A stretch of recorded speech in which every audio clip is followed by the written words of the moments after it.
Hello guys, welcome back to another vlog. तो कैसे हो सब लोग? तो सबके कॉलेजों में तो इन्फोसिस आ गई होगी, सबके पास नोटिफिकेशन आ गया होगा फॉर्म वॉर्म भरने का, है ना। और सब लोग, कुछ कुछ लोग तो मैसूर, जहाँ पे इन्फोसिस की ट्रेनिंग होती है, मैसूर डीसी की, पूरा वर्चुअल टूर कर लिया होगा। जितना वहाँ के लोगों को नहीं पता होगा उतना तो आप लोगों को पता होगा, क्योंकि ये मैं इसीलिए बता पा रहा हूँ क्योंकि मैंने भी ऐसे ही किया था। जब इन्फोसिस आती, कोई भी कंपनी आती, तो आदमी सबसे पहले कंपनी का फॉर्म हम नहीं देखता, सबसे पहले क्या देखता है, उस कंपनी की फ़ोटो, कैसा ट्रेनिंग सेंटर है क्या नहीं, वीडियो, कैंपस टूर, ये सब देखता है। नहीं, अच्छी बात भी है, देखना चाहिए। उससे एक और अलग से मोटिवेशन आता है कि भाई मुझे वहाँ तक जाना है, मेरा मकसद है वहाँ जाना। तो बहुत अच्छी बात है, ये सब देखिए। लेकिन ये सब तब देखिए जब आपकी प्रिपरेशन भी सही रास्ते पे चल रही हो, ठीक है। तो ऐसे बिना प्रिपरेशन के मत देखिए, क्योंकि फिर जब दिल टूटता है तो बहुत ज़्यादा दुख होता है, ये आप लोग को सबको पता होगा। और जो हमारे चैनल में आशिक लोग होंगे उन्हें तो सबसे ज़्यादा पता होगा कि जो दिल टूटता है, चाहे वो दिल नौकरी का प्लेसमेंट से हो, चाहे प्यार मोहब्बत से हो, चाहे जो हो, अगर वो दिल टूटेगा तो बहुत ज़्यादा तकलीफ़ होती है। तो इसीलिए प्रिपरेशन करते जाइए साथ साथ, और तब वीडियो भी देखते जाइए, क्योंकि वो भी तो ज़रूरी है ना यार। कभी आप मान लीजिए कहीं और घुस गए, आपको पता नहीं है, तो वो ज़्यादा ज़रूरी है। वीडियो क्या क्या फैसिलिटीज़ है, कैसा क्या है, सब कुछ एकदम पूरा आपको जानकारी होनी चाहिए। एचआर ये सब पूछे ना पूछे, लेकिन आपको सब पता होना चाहिए, ठीक है। तो गाइस, आज मैं सोचा कि आप लोग के लिए थोड़ा एक वीडियो बना दूँ।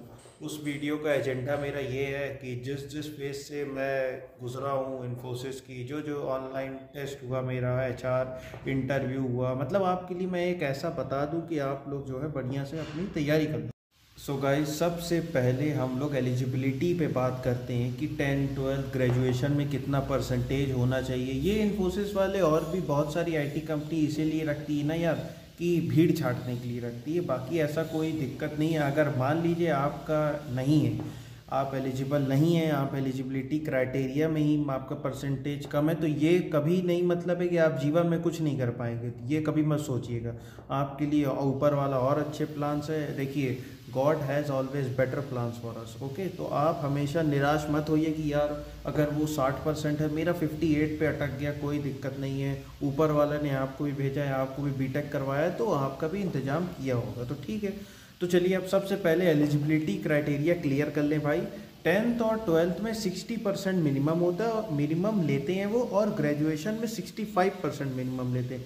अगर आपने ये क्रॉस कर लिया है तो बहुत बहुत बधाई हो आप लोगों को। अभी प्लेसमेंट की बधाई नहीं, आप बेटर फील्ड में उतर चुके हैं, आप अपने मैदान में इन्फोसिस के उतर चुके हैं अपना अपना हथियार लेके।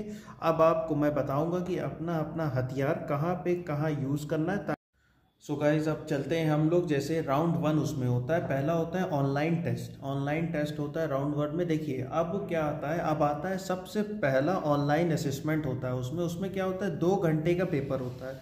2 घंटे के पेपर में आपके 7 सेक्शंस होते हैं, और हर एक सेक्शन में अलग अलग टाइमर होता है। देखिए, इन्फोसिस का जो सबसे पहला ऑनलाइन टेस्ट होता है, ऑनलाइन एप्टीट्यूड होता है, यही आपका पूरा गेम का 90% पार्ट है।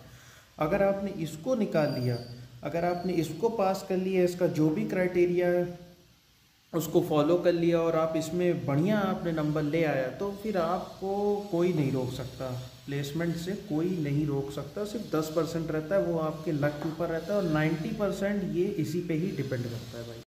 तो चलिए, अब मैं आप लोगों को बताता हूँ कि कौन कौन से सेक्शंस होते हैं, कितने मार्क्स होते हैं, कितने क्वेश्चंस होते हैं किस किस सेक्शन में। तो पहला भाई होता है रीजनिंग का सेक्शन होता है। फर्स्ट सेक्शन इज रीजनिंग, उसमें 15 क्वेश्चन होते हैं 25 मिनट के लिए। दूसरा होता है टेक्निकल एप्टीट्यूड का, उसमें क्या होते हैं भाई, 10 क्वेश्चन होते हैं, 35 मिनट सॉल्व करने के मिलते हैं। तीसरा होता है, सो गाइस, तीसरा जो होता है वो वर्बल होता है। उसमें क्या होता है, 20 क्वेश्चंस होते हैं, 20 मिनट में सॉल्व करना है। चौथा सेक्शन जो होता है वो होता है सूडो कोड का। उसमें 5 क्वेश्चन 10 मिनट में सॉल्व करने रहते हैं। पांचवा जो सेक्शन है उसमें न्यूमेरिकल पजल आता है, ठीक है। उसमें 4 क्वेश्चंस होते हैं, 10 मिनट में सॉल्व करने रहते हैं। छठा जो सेक्शन है 6, उसमें इंग्लिश ग्रामर का आता है। उसमें क्या है, 5 क्वेश्चंस होते हैं, 10 मिनट में सॉल्व करने। और जो लास्ट और सबसे मोस्ट इम्पॉर्टेंट है भाई, वो है इंग्लिश राइटिंग। ये अभी रिसेंटली इन्होंने निकाला है। इंग्लिश राइटिंग मीन, जैसे हम लोग सेकेंड थर्ड क्लास में ऐसे राइटिंग लिखते थे, तो ये एक लाइन दे देंगे, उसी लाइन को हमको एलैबोरेट करके कम से कम 10-5 लाइन लिखनी रहती है, ठीक है। ये एक क्वेश्चन होता है, और इसको करने के लिए 10 मिनट हमें देते हैं। सो गाइस, जैसे कि मैंने आप लोगों को हर एक सेक्शंस बताया, तो इन टोटल इसमें 50 क्वेश्चंस होते हैं और 75 मार्क्स का पूरा ये एग्ज़ाम होता है ऑनलाइन एप्टीट्यूड इन्फोसिस का। और 120 मिनट का, 120 मिनट मीन्स आप लोग समझ सकते हैं 2 घंटे का। और हर एक सेक्शन का अपना कट ऑफ होता है भाई, तो एक भी इग्नोर मत करना प्लीज़, ठीक है। अब देखिए भाई, अब मैं बताता हूँ कि प्रिपरेशन कैसे करना है। देखो, हर आदमी कहता है पढ़ के प्रिपरेशन करना है, वो बात सही है, बिना पढ़े क्या होगा, शक्ल देख के तो कोई हमें ले नहीं लेगा, ठीक है। लेकिन सबसे बड़ी बात मैं आप लोग को आज बताता हूँ कि इन्फोसिस में सिलेक्शन सिर्फ पढ़ाई से नहीं होता है, स्मार्ट स्ट्रेटजी से होता है। आपको स्ट्रेटजी बनानी पड़ेगी दोस्त, ऐसे काम नहीं चलेगा। देखिए स्ट्रेटजी क्या है, पहला पॉइंट आपको मैं बताता हूँ कि डेली आपको 15 से 20 क्वेश्चंस मिनिमम हर सेक्शन के सॉल्व करने पड़ेंगे, हर एक सेक्शन के, ठीक है। जितने सेक्शंस मैंने आपको 7 सेक्शंस ऊपर अभी पहले बताए, तो आपको हर एक सेक्शन से 15 से 20 क्वेश्चन सॉल्व करने पड़ेंगे। और कौन कौन सी वेबसाइट से मैं आप लोगों को बता देता हूँ। प्रेप इंस्टा है, एक है गीक्स फॉर गीक्स, एक है इंडिया बिक्स। ये सब वेबसाइट्स में आप जाके आपको हर एक दिन रोज़ आपको 15 से 20 क्वेश्चंस का सेक्शन सॉल्व करना है, ठीक है। एप्टीट्यूड में 5 टॉपिक मास्टर कर लो, बस 5 टॉपिक एप्टीट्यूड में मास्टर कर लो। पहला है टाइम स्पीड, आप मास्टर कर लो। दूसरा क्या था, हाँ, रेशियो कर लो। फिर प्रॉफिट एंड लॉस कर लो, पजल्स कर लो, डेटा इंटरप्रिटेशन कर लो। ये सब 5 आप टॉपिक एकदम मास्टर कर लो कि कल के कहीं से भी क्वेश्चन आए मैं जवाब दे दूँ, ये कर लो। फिर एप्टीट्यूड में आपको कोई नहीं हरा सकता भाई। और फिर आते हैं हम लोग सूडो कोड में। सूडो कोड में भाई क्या होगा, आपको लॉजिक समझना आना चाहिए, सिंटैक्स का। यहाँ कोई सही गलत का कोई हिसाब नहीं कि ये सिंटैक्स सही है, ये गलत है, ये कुछ नहीं पूछते हैं वो लोग। बस सूडो कोड का आपको लॉजिक समझ में आना चाहिए। सूडो कोड अब आप ये सब प्रैक्टिस करिए, लूप कर लीजिए, इफ एल्स कर लीजिए, एरेज कर लीजिए। ये इन्फोसिस का एकदम फेवरेट टॉपिक है, कुछ भी हो जाए लेकिन ये वो नहीं छोड़ेंगे। इंग्लिश के लिए भाई आप एक काम करिए, ग्रामरली होता है और टेक्स्ट बुक होता है, उसमें डेली ग्रामर के टेस्ट देते जाइए, उससे आपकी एक प्रैक्टिस होती जाएगी, ठीक है भाई। तो आप इतने कर लीजिए, जो मैंने 7 सेक्शंस बताए, आप रोज़ कम से कम नहीं तो 2-3 घंटा निकालिए। 7 सेक्शन में हर एक सेक्शन के 20-20 क्वेश्चंस लगाइए। देखिए भाई, practice makes a man perfect. जब आप तक प्रैक्टिस नहीं करोगे तो आपको मज़ा नहीं आएगा। जब आप प्रैक्टिस करोगे फिर एक टाइम के बाद आपको खुद समझ में आ जाएगा कि यार ये तो मैं कर ही सकता हूँ, ये तो हो जाएगा बढ़िया से, तब मज़ा आएगा भाई, समझ रहे हो। सो गाइज, अब हम लोग बात करते हैं फाइनल राउंड की। तो होपफुली आप लोगों का ऑनलाइन एप्टीट्यूड टेस्ट निकल गया, बहुत बढ़िया से हुआ, बहुत बढ़िया। अब हम लोग बात करते हैं जो हमारा लास्ट राउंड है, फाइनल, क्या कहते हैं, फाइनल राउंड है। फाइनल राउंड की बात करते हैं, उसमें क्या होता है गाइज, टेक्निकल और एचआर इंटरव्यू दोनों एक ही सिटिंग में होता है, अलग अलग नहीं होता है। यहाँ पे आप समझ लो, यहाँ पे गेम लॉजिक का और पर्सनैलिटी का दोनों काम करता है दोस्त। सिर्फ एक होते हैं कि कुछ लोग होते हैं मुझे बहुत कुछ आता है लेकिन मैं एक्सप्रेस नहीं कर पाता, तो भाई ऐसे लोगों के लिए मैं गेट खोल दूंगा, वो अपना जाके टेम्पो का पैसा भी दे दूंगा, घर चले जाए। ये वाला काम नहीं करना है आपको। एक्सप्रेस करना भी इतने खूबसूरती तरीके से आना चाहिए कि लोग को मज़ा आ जाए, समझ रहे हो, तब उन्हें लगे कि हाँ इस बंदे में दम है, इसको लेना चाहिए यार। सो गाइस, टेक्निकल में आप एक काम करो, ये सब रेडी कर लो इंटरव्यू के लिए। ऊप्स के कॉन्सेप्ट्स रेडी कर लो, DBMS पढ़ लो अच्छे से, SQL पढ़ लो, और एक प्रोग्रामिंग लैंग्वेज अपने लिए तैयार कर लो, या तो C, जावा, पाइथन, इसमें से कोई एक प्रोग्रामिंग लैंग्वेज आप एकदम तैयार कर लो, एकदम सॉलिड कमांड कर लो उस पर। अपना आपके पास जो भी प्रोजेक्ट है उस प्रोजेक्ट को फुल समझा लो, मतलब एक बार ट्राई कर लो। आप देखो, सबसे बढ़िया भाई, कभी भी ट्रेनिंग में जाओ तो आपको किसी को समझाना हो तो शीशे के सामने खड़े हो जाओ और ख़ुद को समझाओ कि ऐसा ऐसा है, वैसे ही उनको भी समझाना जो भी आपके इंटरव्यूअर रहेंगे।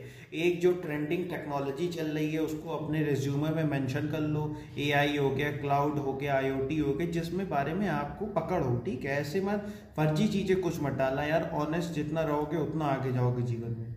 और देखिए, कुछ कुछ HR के सिंपल रूल होते हैं, सिंपल क्वेश्चंस होते हैं, ये वो हर चीज़ में हर बच्चे से पूछते हैं कि tell me about yourself, why Infosys, what's your strength and weakness. हाँ, आप अपने आप को 10 साल बाद कहाँ देखना चाहते हो, तो ये सब जो सवाल है उनके, ये वो सब बच्चों से पूछते हैं। तो ये तो एकदम रट लो, नींद में सोते सोते भी बोलना है सबको कि इन्फोसिस के बारे में क्या है, अगल बगल सबको सुना दो, पूरे घर वालों को याद करा दो, ये तो भूलना नहीं भाई। देखो भाई, सबसे बड़ा इसमें ये है कि आपको नेचुरल रहना है, मगअप नहीं करना है चीज़ों को। वो एक क्वेश्चन पूछे आप वो ना बता पाओ, उस क्वेश्चन का दूसरा आंसर बता रहे हो, ये आपको कभी भी नहीं करना है। देखो, आपको रियल रहना है हमेशा लाइफ में। देखो गाइस, आपको रियल रहना है हमेशा, उन्हें रियल चाहिए, तुमको उन्हें एक्टर नहीं चाहिए। तुम एक्टिंग करोगे वो तुम्हें भगा देंगे, एक्टर नहीं चाहिए। रियल रहो हमेशा, जो मन में है वो बोलो, नहीं आ रहा है तो सॉरी सर, आ रहा है तो अपना एक्सप्लेन करो, तो रियल रहना है हमेशा। सो गाइज, आई होप कि आप लोगों को पूरा जितने सेक्शंस है, कैसे क्या कट ऑफ है, कैसे क्या आप लोगों को इंटरव्यू के लिए तैयारी करना, सब एकदम बढ़िया से आप लोग समझ गए होंगे। और भाई देखो, इन्फोसिस का प्रोसेस मुश्किल नहीं है, मुश्किल है कंसिस्टेंट रहना, कंसिस्टेंस, रोज रोज वही चीज़ की तैयारी करना, रोज वही करना, कंसिस्टेंट रहना ही सबसे ज़्यादा मुश्किल काम है। पढ़ना कुछ मुश्किल नहीं है, तो रोज़ आप थोड़ा थोड़ा प्रैक्टिस करो, डेली 3 घंटा तो, और फिर देखो फिर क्या होगा, ऑफर लेटर इनबॉक्स में आ जाएगा। मेरा क्या हुआ, दिसंबर में प्लेसमेंट हुआ मेरा मेरा मान लो ठीक है, मैंने अपना पेशेंस रखा, सब कुछ रखा, सब्र किया, मेरा अगस्त में आया, 8 महीने बाद आया ना। तो मैंने भी ऐसे ही प्रैक्टिस करा था। गाइस देखिए, मैं अपना आप लोगों को, यूनाइटेड यूनिवर्सिटी से मैं हूँ, जैसे कि आप लोगों को पता है, तो मैं अपना एक्सपीरियंस बताता हूँ कि जब हम लोग का ऐसा टाइम था बूट कैंप का, तो अभी मुझे लग रहा होगा आप लोग का भी अभी बूट कैंप चल रहा होगा। तो भाई मेरी आप लोग से हाथ जोड़ के रिक्वेस्ट है कि बूट कैंप की एक भी क्लास मत मिस करिएगा, वो बहुत ज़्यादा आपको बेनिफिट देगी आगे जाके। और जो आप कर दोगे, अगर मिस कर दोगे, आपको लग रहा है अगर अटेंडेंस नहीं लगेगी, ये वो सब फर्जी है, तो ये आप लोगों की बहुत बड़ी मिस्टेक है, आप लोग बाद में रिग्रेट करोगे। क्योंकि मुझे उस बूट कैंप से फ़ायदा हुआ है, इसीलिए मैं आप लोग से कह रहा हूँ कि मेरे भाई बहनों को भी फ़ायदा हो, मेरे जूनियर्स को भी फ़ायदा हो, इसलिए मैं आप लोग से कह रहा हूँ। हमारे प्रशांत सर जो एचओडी हैं, हमारे संजीव सर, अर्चना मैम, चेतन सर, मनोज सर, सब और भी सर लोग हैं, सबका बहुत बहुत थैंक यू। उन्हीं की वजह से आज मैं इन्फोसिस में हूँ और मैं आप लोगों को गाइड कर पा रहा हूँ। तो इसलिए मेरा आप लोग से एक ही रिक्वेस्ट है कि प्लीज़ अपने जो बूट कैंप है उसको मिस मत करिए, वो बहुत ज़्यादा बेनिफिशियल है आप लोगों के फ्यूचर के लिए। देखिए भाई, 3-4 महीने का अगर बूट कैंप है तो कर लो ना यार, 3-4 महीने का बूट कैंप आपकी पूरी लाइफ बना सकता है, तो क्यों परेशान होना। पूरी लाइफ अभी आपकी इसमें नहीं लगेगी, ठीक है लग जाएगी कहीं ना कहीं, लेकिन जो ब्रांड होता है और जो ब्रांड वैल्यू होती है गाइस, उसकी अलग ही बात होती है। तो इसीलिए मेरा आपसे यही कहना है, आप लोग बढ़िया कंसिस्टेंट रहो। सबसे ज़्यादा key to success is consistency. Consistent आप जितना रहोगे उतना आप ज़्यादा ग्रो करोगे। इसलिए गाइस, मेरा आप लोग से एक ही रिक्वेस्ट है कि बढ़िया आप लोग तैयारी करते रहो, और आप लोग को कभी भी कोई दिक्कत हो कि आपका भाई यहीं है यार, कहाँ जाएंगे भाई, आपका भाई यहीं है। आप लोग को कभी भी कोई दिक्कत है, आप तुरंत मुझे कमेंट करिए, मेल करिए, कुछ भी करिए, आप लोग को तुरंत रिप्लाई मिलेगा। तो इसलिए जो जो मैंने बताया वैसे करिए, कंसिस्टेंट रहिए। और बाकी आप लोग मेरा चैनल सब्सक्राइब कर लीजिए। आप लोग को मेरी 31 को फ्लाइट है, मैं आप लोग को पूरा एक एक चीज़ दिखाऊंगा, एक एक एक्सप्लोर कराऊंगा, ताकि आप लोग के अंदर और ज़्यादा मोटिवेशन आए, आप लोग को और ज़्यादा अच्छा लगे। क्योंकि अब आपका भाई दिखाएगा ना, अभी तो कोई और दिखा रहा था, अब आपका भाई दिखाएगा, तब तो एकदम रियल रहेगी ना चीज़ें, जैसे आप लोग हूँ, मैं हूँ। तो इसीलिए गाइस, लाइक शेयर करिए, सब्सक्राइब करिए और देखते रहिए जर्नी हमारी। और आप लोग दुआ करते रहिए, आप लोग की दुआओं से ही मैं यहाँ तक पहुँचा हूँ और भी आगे पढ़ूँगा। ठीक है गाइस, बाय बाय।